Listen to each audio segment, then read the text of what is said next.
भोंदू खरात प्रकरणासंदर्भातल्या टॉप 9 बातम्या पाहूयात। दमानियांना पोलिसांनी ताब्यात घ्यावं, जयश्री खाडीलकरांची मागणी। जयश्री खाडीलकरांचा व्हिडिओ चाकणकरांनी स्टेटसला ठेवला।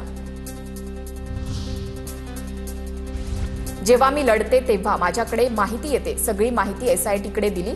जयश्री खाडीलकरांच्या वक्तव्यानंतर अंजली दमानिया यांची प्रतिक्रिया। तर दमानियांना कोण माहिती पुरवतं? दमानियांनी बाहेर काढलेल्या माहितीची विश्वासार्हता काय? अंधारेंचाही सवाल। अंजली दमानिया रॉ प्रमुख नाहीत। खरात कोणत्या नेत्यांसोबत फोनवर बोलला? ही माहिती दमानियांना मुख्यमंत्री कार्यालयामधून मिळाली असेल, संजय राऊत यांचा आरोप। दमानियांना कुठून माहिती मिळाली याची चौकशी होणार, नवनाथ बन यांची प्रतिक्रिया। संजय राऊतांच्या बोलण्याला कोणताही आधार नसतो, मुख्यमंत्री कार्यालय दमानिया यांना कशाला माहिती देईल? प्रवीण दरेकर यांचं संजय राऊत यांना उत्तर। भोंदू खरातला महादेव आणि माता पार्वतीचा शाप लागला। खरातकडून हिंदू धर्माला गालबोट, तो जेलमध्ये सडेल। पुण्याच्या भाजप खासदार मेधा कुलकर्णी यांचं विधान।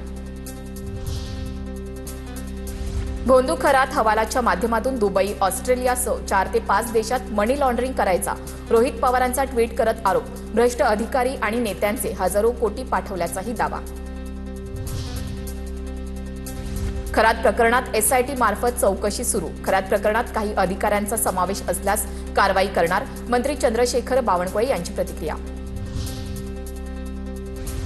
भोंदू अशोक खरातच्या कथित स्वीय सहाय्यकाची शिर्डी पोलिसांकडून चौकशी। मिरगावमधील रमेश हिंगे हा व्यक्ती अशोक खरातचा पीए असल्याची चर्चा। हिंगेकडून भोंदू खरातबाबत आणखी नवे खुलासे होण्याची शक्यता।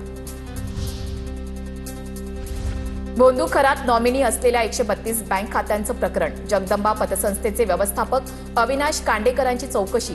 भोंदू खरातनं सर्व खात्यांची जबाबदारी घेतली होती। खरातच्या प्रभावामुळे माझ्याकडून चूक झाली, कांडेकरांची कबुली।